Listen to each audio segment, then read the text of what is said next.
जल है तो कल है और जल ही जीवन है। इसको लेकर के हम जन सहयोग से हमने यहाँ ये जो पानी वेस्ट होकर के खेतों को खराब करे तो उसका ये बांध बनाया है। और एक ही जो ऊपर से झरना आता लगभग 2 महीने तक लगातार चलता है। और वो जो डैम दिख रहा है सामने, ये लगभग 70 फुट इसकी गहराई है। और बड़ा परिश्रम करने के बाद उसकी खुदाई की गई, क्योंकि कोई संसाधन अंदर जा ही नहीं सकता था। तो हिटेची ले गए और उसको खोद के एक ट्रॉली ट्रैक्टर की 5 बार उठाई डलाई है। पर प्रसन्नता है, इतना परिश्रम करने के बाद हमें जल मिल गया है। आज किसानों के लिए, गायों के लिए, बकरियों के लिए, सबके लिए एक आपातकालीन हमारी परंपरागत जो व्यवस्थाएं रहती थी उस प्रकार से ये डैम बनाया। उससे नीचे एक तालाब बनाया, एक वो डैम बना।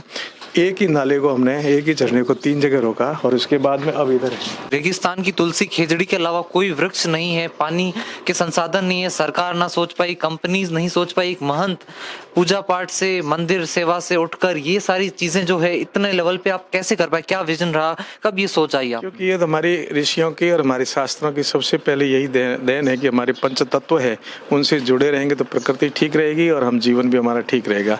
और जल जीवन है, जल पर प्रकृति टिकी हुई है। पानी जितना पवित्र होता है इतना कोई पवित्र नहीं होता। इसलिए हमने प्रयास किया है कि हम लोग ये कर रहे हैं। अभी ये एक ही झरने को, यानी एक नदी नाले को हम 5 जगह स्टॉप करेंगे।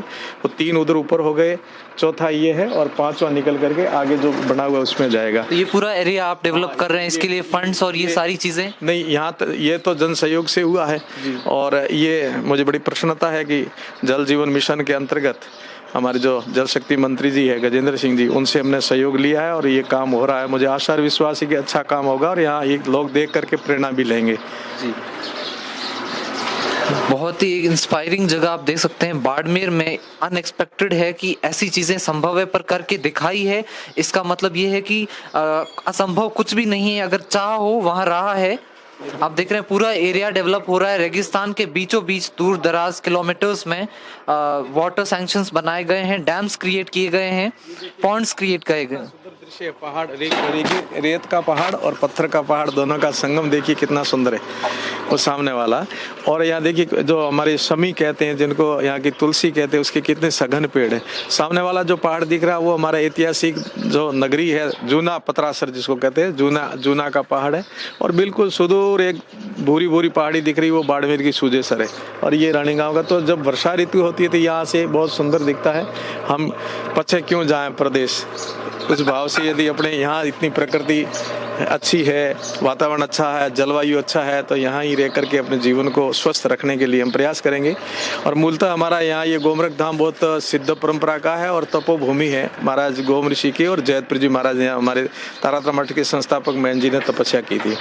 तो हमारा ये चिंतन है कि हम सीमांत क्षेत्र में यहाँ बाप जी के नाम से गुरुकुल परिसर बनाएंगे, जहाँ विद्यार्थी रहेंगे, शिक्षा और संस्कार दोनों लें। साथ साथ प्राकृतिक चिकित्सा के लिए हॉस्पिटल बने, गौ माता की सेवा के लिए गौशाला बने और दर्शनार्थियों के लिए कुछ धार्मिक स्थान भी बने। तो इसका बड़ा प्रकल्प है। ये प्रारंभिक अवस्था है कि पहले हमने जल है तो कल है और जल है जीवन है, तो जल को पहले यहाँ स्टोर करेंगे हम और उसके बाद में जीवन का प्रारंभ करेंगे, जिससे मानव का निर्माण हो और अच्छे यहाँ संस्कारवान युवा भारत की आने वाली पीढ़ी तैयार हो। ये हमारा संकल्प है यहाँ का। ये एक विजनरी सोच है बहुत ही। आप देख सकते हैं कि भारतीय संत कहाँ से कहाँ नहीं पहुंच गए, उनकी सोच कितनी विकसित है। न सिर्फ पूजा पाठ, समाज सेवा, समाज कार्य, विधायक के रूप में पोखरण की सेवा, महंत के रूप में बाड़मेर की सेवा, मल्टी फेसिटल उनका जो है एम्स है, डेवलपमेंट गोल्स है। आप देख सकते हैं पूरे एरिया को कैसे डेवलपमेंट प्रोसेस में है। ऊपर देखिए, वहाँ पहाड़ी पर भी पेड़ लगा दिए हमने। वो ऊपर देखिए पूरी पहाड़ी हरी भरी की है। तकरीबन यहाँ 15 से 20 हज़ार पेड़ नहीं लगाए हैं और कोई ऐसी जगह नहीं छोड़ी जहाँ पेड़ नहीं लगाए। ये हमारे विद्यालय परिसर है। भविष्य में इसका प्लान है कि यहाँ विद्यालय बनेगा और ऊपर छात्रावास बनेगा बच्चों का। और ये सारा परिसर विद्यालय के लिए ही ऐसा सोच रखा है, गुरुकुल के लिए होगा। पर पौधों को और पानी को और पर्यावरण को हमने प्राथमिकता दी है।